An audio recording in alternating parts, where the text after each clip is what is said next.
নমস্কার বন্ধুরা, নতুন রেসিপিতে আপনাদের স্বাগত। আজকে আমি আবার একটা অন্যরকম রেসিপি নিয়ে এসেছি। আজকে আমি করে দেখাবো তালের জর্দা পোলাও। তালের জর্দা পোলাও কীভাবে করবো প্রথম থেকে শেষ পর্যন্ত ভিডিওটা দেখবেন, স্কিপ করবেন না। আর ভিডিও ভালো লাগলে লাইক শেয়ার সাবস্ক্রাইব করতে একদমই ভুলবেন না। তালের জর্দা পোলাওর জন্য এখানে তালটা আমি মেরে রেখেছিলাম ফ্রিজে, ডিপ ফ্রিজে। এরকম তাল যদি মেরে রাখা দেওয়া হয় অনেক দিন থাকে, স্টোর করে রাখতে হয়, তাহলে তালের গন্ধও আসে না আর সুন্দর তালটাও থাকে। তালের মাড় নিয়ে নিয়েছি, এখানে নিয়েছি 1 বাটি চিনি, লবণ, আমুল দুধ, সুজি, ঘি আর সাদা তেল। আর এই যে একটা ছোট গ্রেটার নিয়েছি, এটা দিয়েও পোলাওটা করব। প্রথমে যেটা করব, উনুন ধরিয়ে নিয়েছি, এর মধ্যে আমি একটু জল দিয়ে দেবো। জল দিয়ে একটু এই আমুলটা দিয়ে দেবো,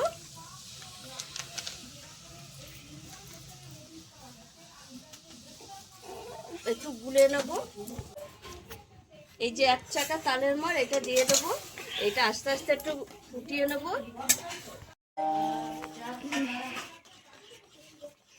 তালটা দুধের সঙ্গে এই দেখুন মিশে গেছে। এবার আমি যেটা দেব সেটা হচ্ছে ঘি। ঘিটা দিলে একটু ফ্লেভারটা গন্ধ ভালো আসবে, মানে এটা জর্দা পোলাও তো একটু সুন্দর ফ্লেভার আসবে। আর এখানে দিয়ে দেবো সামান্য একটু লবণ, দিয়ে আমি এরকম একটু নাড়ে মিশিয়ে নেব। এইবার আমি যেটা দেব সেটা হচ্ছে এই যে অল্প অল্প করে সুজি দিয়ে দিয়ে আমি এই একটা শক্ত ডো করে নেব। এইভাবে দেব আর এইভাবে মেশাতে থাকবো। দেখুন বন্ধুরা, শক্ত ডোয়ে পরিণত হয়ে গেছে। এটা আমি নামিয়ে ঠান্ডা করে নেব।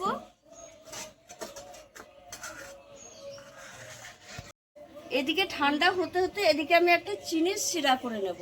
এখানে ননস্টিক কড়াই বসিয়ে দিলাম। এই যে 1 বাটি চিনি দিয়ে দিলাম, এর মধ্যে দিয়ে দেবো 1 বাটি জল। খুব চিটচিটে হবে না, একটু ফুটে উঠবে। ফুটে উঠে 2 মিনিট হলে সিরাটা হয়ে যাবে। আর দুটো এই ফাটিয়ে রাখা এলাচ দিয়ে দেবো, ফ্লেভারটা ভালো আসবে। রসটা হতে থাক। এই দেখুন বন্ধুরা, রসটা 2 মিনিট ফুটে উঠেছে আর একটু চিটচিটে হয়েছে। এই দেখুন, এবার আমি নামিয়ে রাখবো। এই জর্দা পোলাওর জন্য বেশি সিরার দরকার নেই, অল্পই হবে। এটা এদিকে ঠান্ডা হতে থাক, আমি এদিকে কড়াই বসিয়ে দেবো ভাজার জন্য। আর এখানে আমি এই দেখুন, এটা হতে হতে আমি একটু মেখে নিয়েছি ভালো করে, একটা শক্ত ডোয়ে পরিণত করে নিয়েছি। এবার কড়াই গরম হবে, তেলটা দিয়ে একটু তেল। দেখুন বন্ধুরা, তেল গরম হয়ে গেছে আর আমি এই ডোটা 3 ভাগে ভাগ করে নিয়েছি।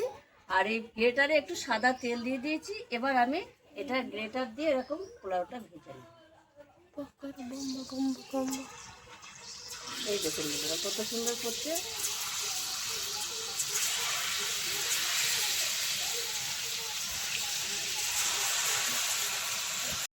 এই দেখুন বন্ধুরা, ভাজা হয়ে গেছে পোলাওগুলো। এই দেখুন কত সুন্দর হয়েছে। এবার আমি তুলে নেব, এই প্লেটে তুলে নেব।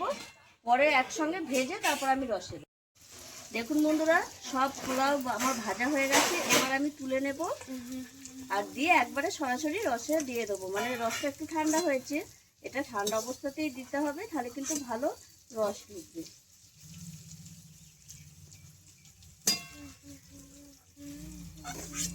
এবার আমি রসে দিয়ে দেবো।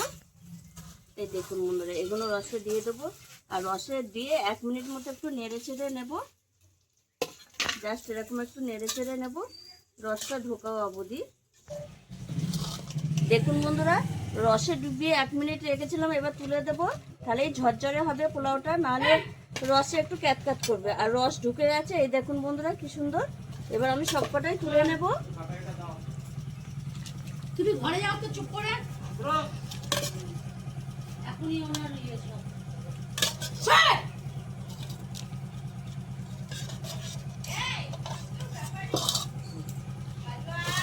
দেখুন বন্ধুরা কত সুন্দর হয়েছে। এর ওপর দিয়ে আমি কিছু ড্রাই ফ্রুটস দিয়ে দেবো। দেখুন কতটা ঝরঝরে হয়েছে, দেখতেই পাচ্ছেন। এর ওপর দিয়ে আমি কিছু ড্রাই ফ্রুটস দিয়ে দেবো, যেমন কাজু কিশমিশ। উপর থেকে দিয়ে দিলে দেখতেও ভালো লাগবে আর খেতেও ভালো লাগবে।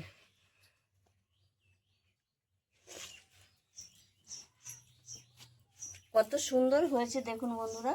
এই তালের জর্দা পোলাওটা অসাধারণ লাগছে।